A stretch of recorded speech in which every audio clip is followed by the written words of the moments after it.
that it could have been done in a better way.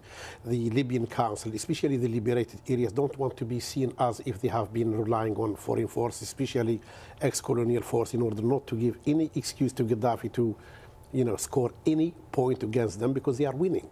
And on the other hand, what the Libyans really need now is the channels are open. They have their representative, the ex-ambassador to India, who is in charge of international relations. They have their ex-foreign minister, who is the head of mission at the UN, Mr. Abdurrahman Shalgam. The British could have established contact easily with those. However, that is the past. What is important is this. The Libyan revolution needs the following: for Britain and others to stop mercenaries arriving in Libya through the south, from the Sahel country, Mali, Niger, and other African countries. Secondly, to stop any arms reaching Libya. And thirdly, and most importantly, the imposition as soon as possible of no-fly zone.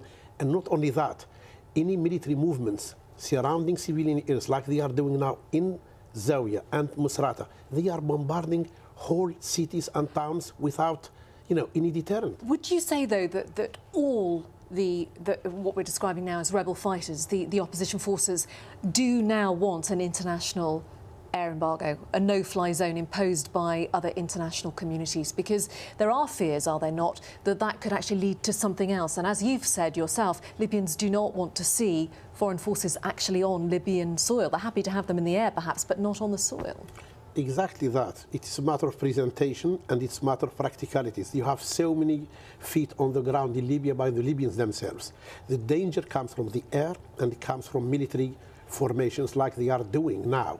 You have tanks, you have military carriers around the cities of Misrata and Zawiya, and they are bombarding whole cities. Hundreds of thousands of people are taken hostage by this regime. So if there is any need, it is a need to protect those people, and you could fire at the enemy forces from the sea, from the territory, from the air, without being in Libya. But you need that coordination. No one will be against that. All democratic forces in that area. This is a people's revolution. There are no stooges. This is not Iraq. Iraq was an invasion. This is a revolution where all components of the Libyan society want change. The majority, the overwhelming majority, despite the repression, oppression, fear, killing, they are still fighting for that. That's why I said any help will not be considered as intervention. We are talking about support and cooperation with the National Council in order to present it and to show exactly what they need. They need the help of the British and others. When people are looking for democracy, aspiring for democracy, they are not calling for intervention. They are calling for support and assistance. All right, Saad Jabbar, must leave it there. Thank you very much indeed for your views. Well, 3 Bangladeshi men being evacuated from Libya have died after jumping off a ferry bound for Crete. Nearly 50 migrant workers jumped into the water, apparently to avoid being sent back to Bangladesh. There are reports that as many as 18 are still missing. Many others are in hospital. The Greek Coast Guard, Navy ships, fishing boats and a military helicopter have been scouring the waters off Crete to find the missing men. Meanwhile, hundreds of people are still pouring into Malta to escape the unrest in Libya. Indian evacuees have been some of the latest to arrive. More than 300 were on board a ship chartered by the Indian government. A number of people from Bangladesh and the Philippines were also evacuated. More from Europe a little later in the programme, but right now it's back to Imran in Doha. Thanks for that, Felicity. One thing is definitely for certain: Muammar Gaddafi is still in Libya, making an appearance very recently, courtesy of Libyan state TV. He came and went in a flash. There he is, pumping his fists. He spoke for a few seconds. We're not sure what he said. And then he was off. Crowds below him cheering as he made that appearance, and then he was gone. Not what we're used to. We're used to long speeches from the Libyan leader in what was in his handful of appearances since the onset of the unrest. But there he was. There he was gone. Those latest pictures from Libyan state TV. Well, as the situation in Libya unfolds, analysts say the tribes likely hold the key to victory for one side or the other. Most of the 6.5 million Libyans live on the coast. Of the 140 or so tribes that inhabit the country, around 30 have real political influence. Tribes in the east have long held gripes with the Gaddafi regime. Experts say it's the reason the eastern part of the country was first to fall. Alliances in the west are a little more complicated. Libya's largest tribe, the Wafala, are supporting the opposition.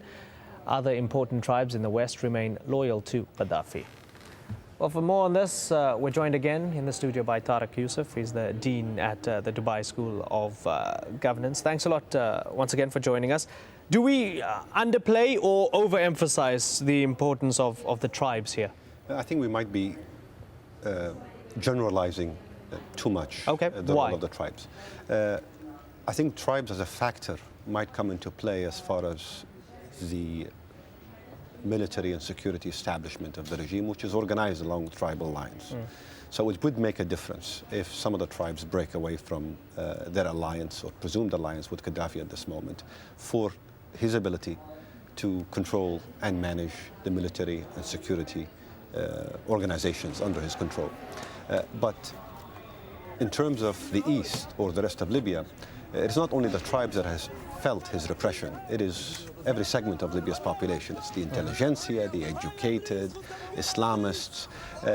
Hence, once the regime falls, if that happens, and we all presume that this is only a matter of time since the world community seems to have a consensus on this, it's unlikely that the tribes will in fact determine the nature of the political system that will emerge. The tribes can be helpful, they will help reinforce, new alliances will emerge. It will be essentially the urbanized classes in Tripoli and Benghazi and elsewhere that will be setting the tone. So tribes matter, yes, military security, but not necessarily in setting the parameters of this fight between a regime and the people. Well, talking about setting the parameters, as this has evolved, even our language has been up for debate because initially these were protesters. Yes. Purely protesters. But then we're getting images of people with tanks, people with guns, people with RPGs moving towards the capital from east to west. They become rebels, or are they protesters? Is this beginning to smack of becoming a civil war? Possibly. And the reason why I say possibly is because it does resonate with similar images we've seen elsewhere in the world, in Africa, especially in the last 20, 30 years, where ongoing, protracted civil wars did take place and where you had warring factions fighting over varieties of contexts and varieties of reasons.